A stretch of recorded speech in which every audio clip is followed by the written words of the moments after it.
এখন এই ভিডিওতে রিভিউ করব, কথা বলবো নেটফ্লিক্সের সিরিজ 100 ইয়ার্স অফ সলিটিউড, যেটা গ্যাব্রিয়েল গার্সিয়া মার্কেজের লেখা 1967 সালের উপন্যাস, সেম নামের উপন্যাস 100 ইয়ার্স অফ সলিটিউড, তারই হচ্ছে অ্যাডাপ্টেশন। সিরিজটা আমি দেখলাম।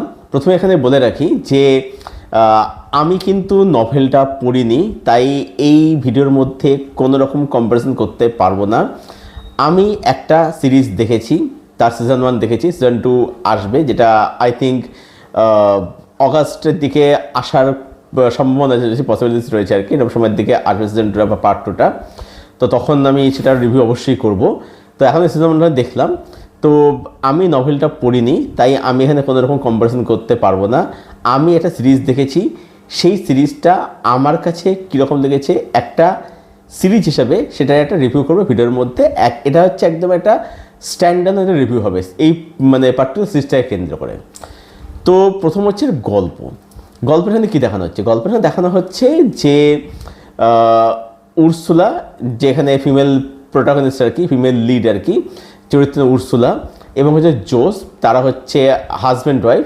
এবার তারা শহরের যে ধরুন যেটা জটিলতা, যার পায়ে একটা টক্সিটি, ঠিক আছে, সেখান থেকে বেরিয়ে এসে তারা একটা জায়গায় এসে তারা মাখন্ড বলে একটা নতুন একটা শহরের তৈরি তারা সূচনা করছে, একটা জায়গার সূচনা করছে। এবার এই মাখন্দ এমন একটা জায়গা, বা মাখন্ড এমন একটা জায়গা যেখানে সবসময় শান্তি বিরাজ করছে, যেখানে কোনো অশান্তি, অরাজকতা, কোনো টক্সিটি কিছুই নেই। এবারে এদের জীবন এবং তার পরবর্তী যেটা দেখানো হচ্ছে, আরও 2-3টে জেনারেশনে দেখানো হচ্ছে, সেটা এখানে নিয়েছে গল্প আর কি। মানে এটা হচ্ছে, আপনি বলতে পারেন যে এটা হচ্ছে কিছু মানুষের জীবনের গল্প, ক্যারেক্টার স্টাডি, ঠিক আছে, এবং একটা জেনারেশনের গল্প। এবং এই উপন্যাসের মধ্যে বা এই গল্পের মধ্যে রয়েছে হচ্ছে ম্যাজিক রিয়ালিজম, ঠিক আছে। মানে এখানে এমন অনেক এলিমেন্ট রয়েছে যেগুলো হয়তো বাস্তবে হয় না, ঠিক আছে, কখনোই বাস্তবে হয় না। তো সেটা হচ্ছে ম্যাজিক রিয়ালিজম। যে ধরুন আমি এটা এক্সাম্পল দিয়ে বলছি, ধরুন হাতি কথা বলে, বা হয়তো আপনি দেখলেন যে ধরুন বাঘের হয়তো 2টো মাথা, এই যে ব্যাপারগুলো আর কি, যেটা হয়তো অবাস্তব, কিন্তু এই ব্যাপারটাকে এই যে বাস্তবের মতো ট্রিট করা, ঠিক আছে। বা একটা মানুষের যে এখানে যেটা রয়েছে আর কি বিখ্যাত জিনিস, যে শুয়োরের লেজ আর কি, যে বিষয়টা যেটা প্রথম এতে দেখা যায়, একটা ড্রিম সিকোয়েন্স থেকে দেখবেন। তো এই যে একটা মানুষের, একটা বাচ্চার মধ্যে, শিশুর মধ্যে শুয়োরের লেজ, এই ব্যাপারগুলো, এগুলোই হচ্ছে, এগুলো ট্রিট করেছে বাস্তবের মতো করে, মানে ওই ওয়ার্ল্ডটা হচ্ছে বাস্তব। তো এটাই হচ্ছে ম্যাজিক রিয়ালিজম। এবার আমি নভেলটা পড়িনি, তবে এটুকু আমি স্টাডি করে জানতে পারলাম যে অ্যাকচুয়ালিতে এই নভেলটা কিন্তু সারা পৃথিবীর প্রথম 5টা নভেলের টপ 5 নভেলের মধ্যে এটা অবশ্যই আসে, ঠিক আছে। তো যারা নভেলটা পড়েছেন, যারা সিরিজটা দেখেছেন, তারা কমেন্টে জানাবেন যে কতটা ভালো অ্যাডাপ্টটাকে করতে পেরেছে, এটাই বলতে হবে, অ্যাডাপ্টেশন সত্যি ভালো হয়েছে কিনা। তো এখানে এই সিরিজটা যখন দেখবেন, সিরিজটা প্রথম কথা আমার এক কথায় দুর্দান্ত লেগেছে, খুবই ভালো হয়েছে আমার সিরিজটা। নেগেটিভ দিক আমার জন্য কিচ্ছু নেই। প্রথম কথা হচ্ছে যে এখানে চরিত্রগুলোকে এত ভালো করে লেখা হয়েছে, দেখবার মতো, সত্যি দারুণ। এবং এখানে যে মেটাফোরগুলো, ধরুন এই যে একটা শহর এটা তৈরি করা হচ্ছে, শহরটাতে প্রথম দিকে দেখবেন যে কোনো রকমের কিছু সমস্যা অসুবিধা নেই, এটা সুন্দর একটা শহর, সবাই খুব ভালো আছে, হাসিতে খুশিতে রয়েছে। যেটা হচ্ছে অ্যাকচুয়ালি মকরন্দ হচ্ছে একটা হিউম্যান ক্যারেক্টার। এবার একটা মানুষ যখন সে শিশু থাকে, তখন সে কী হয়, সে তার মধ্যে কোনো জটিলতা, কুটিলতা, টক্সিটি, কোনো পাপ বোধ কিচ্ছু তার মধ্যে থাকে না, একটা সহজ সরল একটা শিশু মন থাকে। কিন্তু আস্তে আস্তে করে যখন সে বড় হয়, তার মধ্যে নানা রকম জটিলতা, টক্সিটি, এই সব ঢুকতে শুরু করে।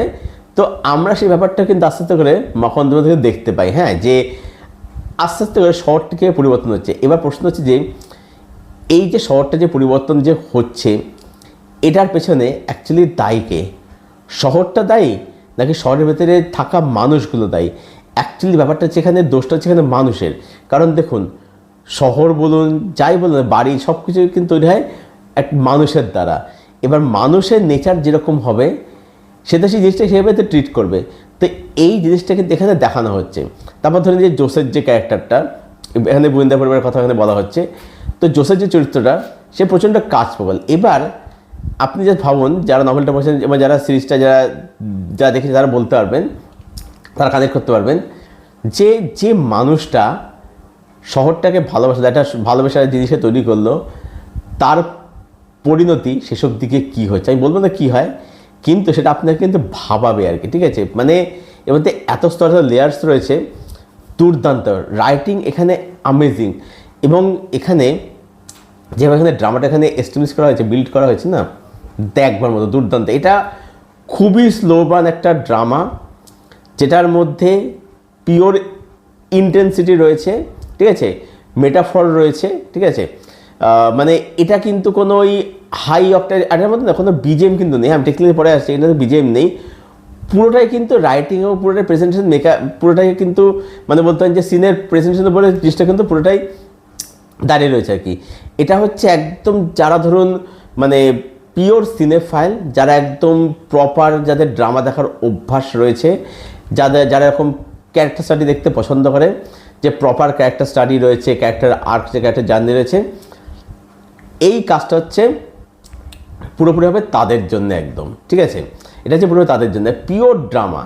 8টা এপিসোড রয়েছে, এক একটা ডিউরেশন হচ্ছে ধরুন ওই 1 ঘন্টার মধ্যে 1 ঘন্টা, অনেকটা বড় একটা সিরিজ। আপনি সিরিজটা দেখতে হলে ধৈর্য সহ কাজটা বসে দেখতে হবে একদম আর কি, ঠিক আছে। মানে আপনি যে দেখা শুরু করবেন, যদি একজন ট্রু সিনেফাইল হয়ে থাকেন না, এই কাজটা আপনাকে একটা অন্যরা জগতে নিয়ে যাবে। এই সিরিজের মধ্যে যারা অভিনয় করছে প্রত্যেকের অভিনয় এতটাই ভালো, এতটাই সুন্দর, তাদের অভিনয় আর কি এত বিশ্বাসযোগ্য। এখানে দেখুন ক্যারেক্টারগুলো না সবাইটা জার্নি রয়েছে, হ্যাঁ। মানে ধরুন একটা জিনিস, ধরুন জোস বা উর্সুলা যে চরিত্ররা প্রথম যাদের গল্প শুরু হচ্ছে, এবার কি হচ্ছে, একটা পর্যায়ে পরে তাদের বয়স হয়ে যাচ্ছে, তারা বুড়ো হয়ে যাচ্ছে, পরবর্তী জেনারেশন আসছে, এবার তাদেরও বয়স বাড়ছে, ঠিক আছে। এরকমভাবে মানে এখানে বলতে এই সিজনের মধ্যে দুটো জেনারেশন দেখানো হচ্ছে। কিন্তু আমি যতদূর জানি যে এটা 100 বছরের একটা গল্প দেখানো হয়, বাট সেটা এখানে অবশ্যই করা হয়নি, সেই বাকিটা অ্যাসিস্ট্যান্টের জন্য করা হয়েছে, ঠিক আছে। তো এই যে চরিত্রগুলো তার জীবনটা কীভাবে কাটাচ্ছে, ঠিক আছে, পরবর্তী জেনারেশন কীভাবে মানে উঠে আসছে এবং তাদের কী চিন্তাভাবনা, জেনারেশন গ্যাপ, এই ব্যাপারগুলো খুব বিউটিফুল এখানে উঠে আসছে আর কি। এবং তারা প্রত্যেকটা চরিত্র অনুযায়ী এতটাই ভালো অভিনয় করেছে, আপনার মধ্যে আপনি যে চরিত্রগুলোকে জীবন্ত অবস্থায় দেখছেন, ঠিক আছে, এতটাই ভালো পারফরমেন্স থাকে, যার জন্য প্রত্যেকের চরিত্রগুলোই হয়ে ওঠে। টেকনিক্যালি সিরিজটা কিন্তু ব্রিলিয়েন্ট, দুর্দান্ত।